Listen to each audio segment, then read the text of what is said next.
You know, there's a saying that you throw shade at somebody, which means darkness or negative comments, right?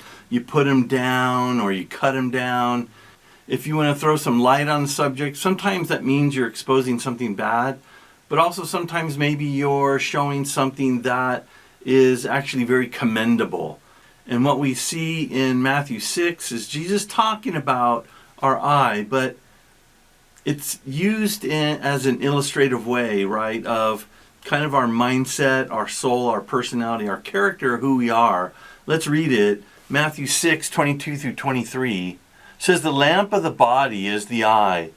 If therefore your eye is good, your whole body will be full of light. But if your eye is bad, your whole body will be full of darkness. If therefore the light that is in you is darkness, how great is that darkness?" He's talking about having a open-mindedness or a corrective, approachable spirit, right? So most people in their houses are got blinds or curtains, right, on their windows. You open them in the morning and you twirl the little stick or the handle there, and you open up the blinds as they open up, and it just gives light into the room. Depending on how much you open them, how much light is going to be coming in, right? And the more you open up, the more you see. You open it a little bit, you can see objects and other things in your house, and you open up a lot and you can even see even dust particles that may be floating in the air or something, right? So gives you an idea of what's going on, and the more light, the more you can perceive good or bad, and then take action, right? Oh, I need to dust the house, or I need to take care of some things. Jesus is talking about this in a way that our minds, our heart, our inner person, our character, and the eye being the kind of the threshold that you cross over, right? The ears are too, but the eye is really such a neat analogy because you can see physically, but you can also see metaphorically, right? I can see that I need to change. Now, that isn't something that necessarily I'm looking in a mirror. I can see or I perceive I need this change.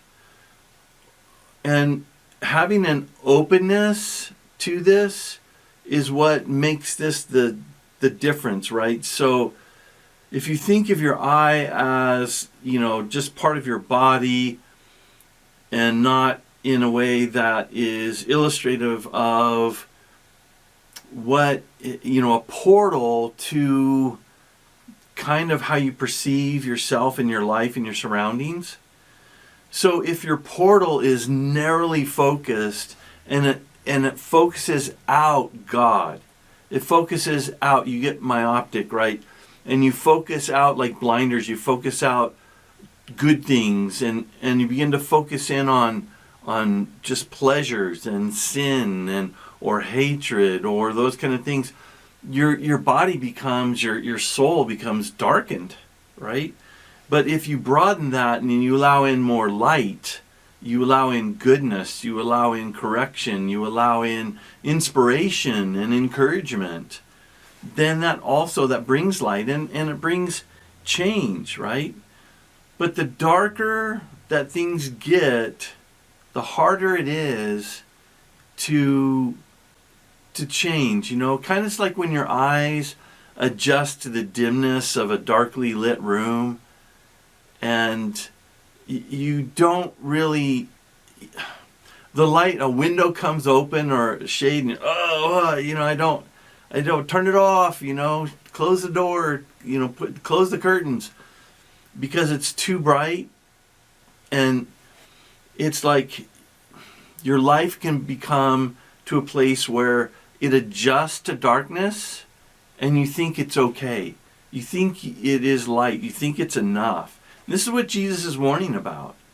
If the light is not being accepted in and your eye is darkened, how great is that darkness? Because if that's what you're allowing in, how much worse is the inner soul, right?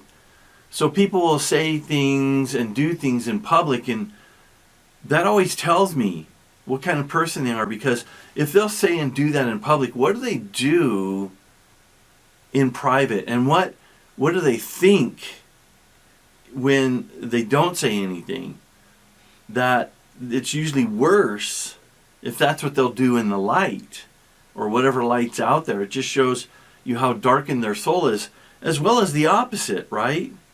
If a person will extend themselves and risk themselves in the light, and even though the person that they're reaching out to isn't deserving of it, then how much better is their heart?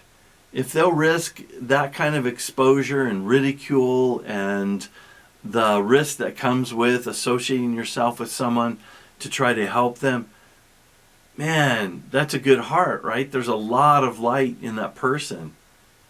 And so this is powerful. What brings on the darkness, though? It's pride. Is strong pride, man, will bring it on.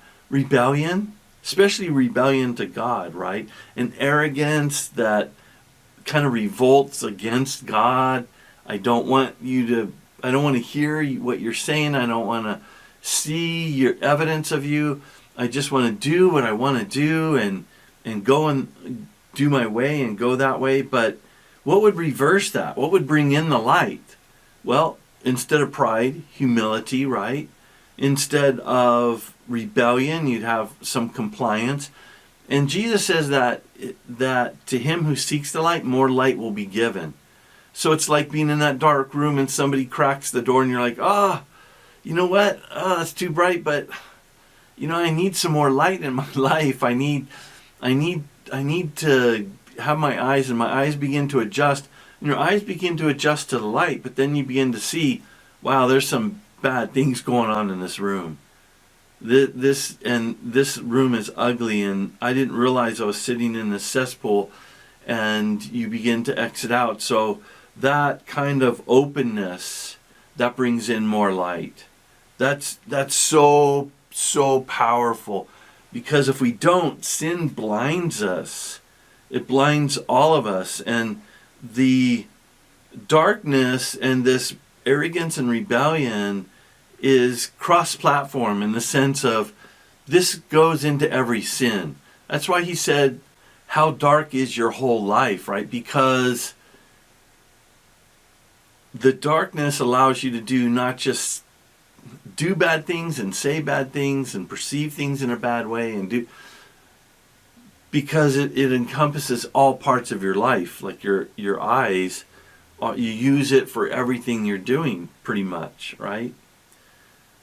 And reversal is that if you let the light in, you begin to see the beauty and the joy and have happiness and have purpose and have these things that transcend just your normal life. So it's powerful in this. And so how do we do that? Well, it's being humble. And you may say, well, I'm open. You should be. We all have a little bit of blinders on, blind spots. And sometimes we get so micro-focused in on stuff and we think we are seeing light, but we're not seeing the big picture. We're just micro-focused in on one part of it, and we don't realize that we have light, but because we're so laser-focused in on a certain area, we're actually sinning because we're hurting other people, maybe judging them, maybe, and so it allows darkness in other areas of our life. And that's why the openness has to be complete. Openness has to be so that we're open to pause, open to think, open for correction, open that maybe God is doing a work that we don't quite understand, but he's blessing people in ways that we wouldn't normally, think that he would be doing that. So let your eyes be open with humility and have a teachable spirit, right? And that will bring in more light. It's just a powerful metaphor. I just love what Jesus does, and he talks about this, and just the simple truth of, I'm going to walk humbly with my God. I'm going to love justice, which means not just for other people, but for myself, and myself connected to God. And I'm going to love mercy. I'm just going to pursue mercy for myself. Have a merciful attitude towards God, not being judgmental towards God or angry at God, but having openness and mercy because I don't know all things, and especially towards my fellow man, right? So if we do so, let more light in your life, you'll have more joy, more of a well-rounded life, complete life, and satisfaction.